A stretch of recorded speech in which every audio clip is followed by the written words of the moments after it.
It's been the question on everyone's lips once Oasis announced their comeback tour. How much money do the Gallagher brothers have? Are these two financially struggling or have they really made amends? Joining me now to break this all down for us is Robert Watts, compiler of the Sunday Times Rich List. Robert, thank you so much for your time today. Your opening paragraph of your article reads, "No way, Noel Gallagher declared just 5 years ago when asked whether he would ever play another gig with his brother Liam.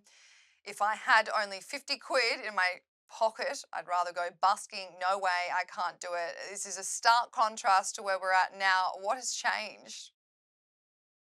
Well, I don't think Noel is down to his last 50 quid. Bear in mind, these guys are very, very wealthy individuals. They are worth millions of pounds, not quite as much as the sort of superstars of today. These guys made their money in the 90s, and the idea that they'd be making anything like sort of Taylor Swift or Ed Sheeran make today, the Gallagher brothers just didn't earn anything like those sums when we have them on the Sunday Times Rich List. Back in Oasis's pomp before they split up in 2009, we were talking about sums of sort of 50, 60 million pounds that they were worth together. And obviously Sheeran, Taylor Swift worth a heck of a lot more money than that. But the Gallaghers face a really interesting point in their sort of fortunes, in that many stars around the world have been selling their rights to their back catalogues in recent years. The biggest one went earlier this year. Queen sold theirs for £1 billion. Now, Noel Gallagher is acutely aware of what he's sitting on in terms of those song rights and the value of them.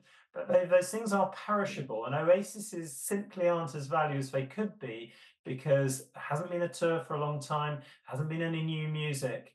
And to preserve the value of those rights ahead of a possible sale, and there's good grounds to thinking that could be imminent, you have to do something. You have to do some tours. You have to introduce your music to a new generation of fans who will put their hands in their pocket and pay for it on streaming services. And so far, Oasis aren't doing that terribly well.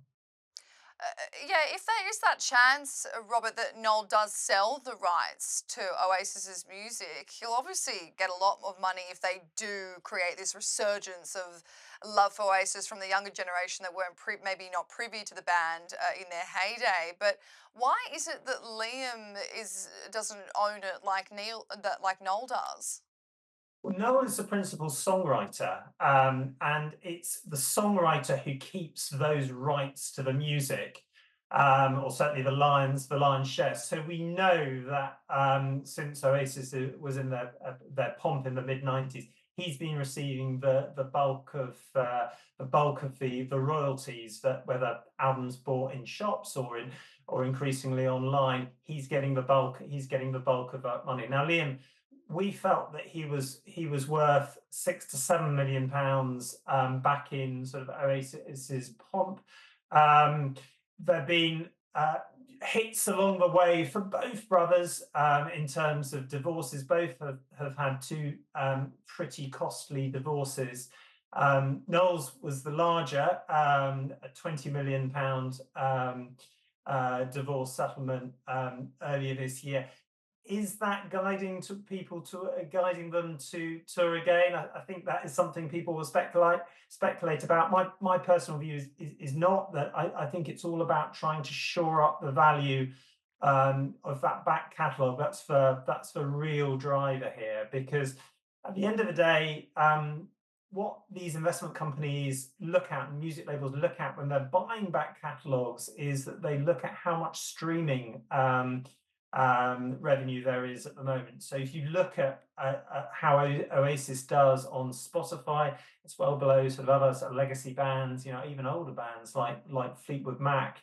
They're well down those charts. So finding that new ways of invigorate some new life into Oasis is really what I think this is all about. And crucially, Noel doesn't own all of the song rights for Oasis at the moment. There's some with an old record label that they were with. When does that all take effect? When will he take full control of the song rights? That's 2025. So the stars feel like they're aligning, that this all might be a part of and I hate to quote an Oasis track, but all part of a master plan in terms of making sure that he tees up the value of the back catalogue ahead of a possible sale. It'll be interesting to see if he does end up selling, and he does his brother a service by palming him off some of the money that they both worked hard for. But Robert, at the height of their Oasis career during the 90s and the early 2000s, what kind of money were Liam and Noel raking in? Well, we can certainly see that the company which they received their a lot of their Oasis money from, both album sales and from touring, was generating was bringing in about £9 million a year, which obviously to us mere mortals that sounds like an enormous amount of money, but for today's stars that doesn't necessarily feel quite so large. But in their day, there was this moment where Oasis were this force of nature through the British music scene, and they didn't really generate quite the sales internationally of some bands, and they weren't their sweet spot was actually quite short when you think about it. It was those big that particularly the third album, which became the fastest selling album in UK history until it was overtaken by one of Adele's albums. They had that sweet spot between about 94 and 97 where they were doing very, very well, but it did tail off. Mm. In this day and age, a lot of that is a lot of money, £9 million to be raking in at that time compared to now. But a lot of artists these days make a majority of their money from touring, doing these absorbent tours that worldwide tours as well. Was Oasis making most of their money from touring, or was there a combination of music sales and merchandise that probably brought in a lot more money then than it did now? Yeah, I mean that's a really interesting point, isn't it, Maddie? Because I think Oasis had an almost sort of cult-like following almost like sort of like a football club. If you've gone to an Oasis gig in the 90s, and you'd hear people shouting Oasis, almost like they're a sort of football band, and there was a Mm. tremendous following of T-shirts. And I remember, I think a lot of people listening to this will remember sort of people from the south of England, running around using phrases like mad for it and sorted and sound and a Mancunian accent. I think they did have a very, very, very strong following for that brief period of time, and that all helped the sort of commercial sales. But here's the thing: is that often we find with tours that the legacy bands often have a much higher premium. They can charge more. So if you think about the Rolling Stones, if the Rolling Stones play a gig, they bring £1 million in box office takings, and it doesn't have to be a particularly gig. Why? Well, because their fans are a lot older, generally speaking, 50s, 60s, 70s, more disposable income. They can pay more. I mean, Taylor Swift has been the exception to that rules so far, but I would expect. I wasn't enormously surprised that those Oasis ticket sales for the prices changing hands were higher, because you're often that fan base, sort of mid 40s and older. They perhaps got a bit more money in their pocket. They can pay more. So if the Gallagher brothers can stay on good terms and continue touring, I think, yeah, I think they could continue to earn very well from that, and earn much more touring now than they did necessarily back in the 90s, because Mm. people will pay more. They've got the money to pay for it, and there's that real sense of nostalgia. People want to sing along to Cast No Shadow, and some might say in Champagne Supernova. It reminds them of how they were in the 90s, reminds them of being young and being in their 20s. Absolutely. But also, Robert, Liam and Noel, it's not like they've been sitting there doing nothing. They've both had their respective careers. Noel's had the High Flying Birds and Liam's had his band Beady Eye. How have their solo careers impacted their wealth for the better or for the worse?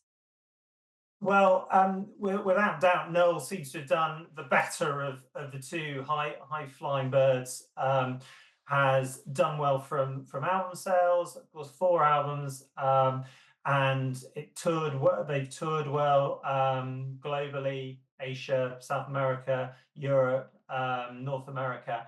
BDI, which was Liam's band, lasted about 6 years. Really broke out. He probably actually had more success as a solo artist, really, rather than BDI. And little success and single. It's difficult to feel.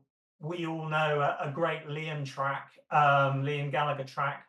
I think people watching this will be listening to this will be more familiar with some of the Mm. high flying birds music, which has done well. And Noel was always a more accomplished songwriter. It's not enormously surprising, but yes, even though high flying birds did have a great deal of success, it wasn't really on the same scale as Oasis tasted. No. Robert, you wrote in your article that Noel has always been the wealthier brother and more in tune with the commercial aspect of Oasis. We know that he owns the rights to Oasis music catalogue, but what do you mean by that statement that he's always been the wealthier brother? It's simply a product of owning the song rights, which are Mm, so much more valuable. A prized asset, really. It's a bit like thinking about the difference between someone who's earning money, who's earning a salary, and someone who owns the company, owns a business, which is a valuable asset in its own right. And those song rights, in the same way that an author owns a book and can draw the royalties from people going to going to a bookshop and buying a book. It's you're sort of comparing someone who owns a valuable asset with someone who's drawing an income from mm. working in a shop, working in a bookshop, if that makes sense. Yeah, it does. I mean, Robert, you mentioned that both of them have gone through divorces and settlements, so they've had to give up a lot of their money to go through those breakups. But what kind of assets and houses and investments have the Gallagher brothers got up their sleeves? Yes, I mean there is some lovely property which you can read about in the Sunday Times article. There's a lovely mansion on the South Downs in Hampshire, which Noel, when he quit London shortly before the pandemic, went to live. But that has gone to his ex-wife Sarah McDonald as part of her, wait for it, £20 million divorce settlement. Liam was married to the All Saints singer Nicole Appleton for a while. A mere snip, that divorce settlement at 5.5 million pounds. Look, these are very large sums of money, but it hasn't quite left them on the breadline exactly. So Mm. do they need to go back and tour? Well, look, I'm sure that they still have money in the bank, but you can only do this after so long, really. And I think that I think that as I was saying, the sort of stars aligning, this idea that Noel gets the rights in 2025 to all the Oasis music, a good tour to um, revive interest in the music. We know already that the Spotify streams have been quite strong for Oasis since the tour was announced. It feels like the time to cash in. Yeah, to capitalize on it. Well, it's expected that the brothers will probably rake in around 50 million quid from the 17 shows, but do you think the two will put other projects on top of that to capitalize on these performances? You know, when Taylor Swift, she obviously did the Eras concert movie to capitalize on her massive tour. I wonder if it's something that the Gallagher brothers will do for Oasis. They've got one of the best money making men from the music world in their pocket. Really, they've got a guy called Simon Moran who's worked with some of the best acts on the planet to work with him and help monetize that. So yes, there will be all sorts of opportunities. I mean, people are already talking about the TV rights. Apple being quite interested in buying those to stream next summer's 17 shows. They will go for a pretty penny. I'm sure they will do. And there'll be many, many other possibilities. I mean, the tantalizing thing is, will there be new music? Mm. And that will be there will be many, many people very interested to see if that actually comes to pass. Absolutely. Just finally, Robert, do you think the feud is over or on hiatus or actually still running rife and it's all of facade that they actually want to do this for creative purposes, but it's more so to gain money before it's too late and they're not able to tour again? Well, I mean, you tell me, Maddie. I mean, families, siblings. It's very difficult, isn't it, for us to know? I mean, I think there's been so much bad blood there for Mm, so many years. One would think it doesn't take too much to set things off again, but there's a really interesting. If you look at wealth in terms of who needs the money the most and who has most to lose? Well, it would seem that Liam is significantly less well off than mm, Noel. So arguably, you could say, well, Liam needs the money more. But then again, you could say Noel is sitting on on the ownership of this hugely valuable back catalogue. What's it worth? £200 million? He said that. Noel has said that. He thinks it's worth £200 million. Well, that was some years ago. Could be worth 300 million now or 400. But if they don't get back together, if they don't tour, the value of that back catalogue is going to get smaller and smaller and smaller. So who has most to lose? Well, possibly Noel, actually. So in a weird kind of way, the brothers are kind of need each other. mm. So I would suggest they'll try and make this work. But I think it's good for anyone who's bought tickets. I suggest quite a few of us will be having quite anxious wonderings about whether those gigs next summer are actually going to come off. I know. I mean, we've got a year, well, they've got a year to prepare to actually show up for the 17 shows and give everyone their money's worth. We know that they're incredibly expensive tickets, but, maybe we're just putting money into their pile that they need for inheritance, for the catalogue, for whatever it may be. Robert Watts, compiler of the Sunday Times Rich List, thank you so much for your time.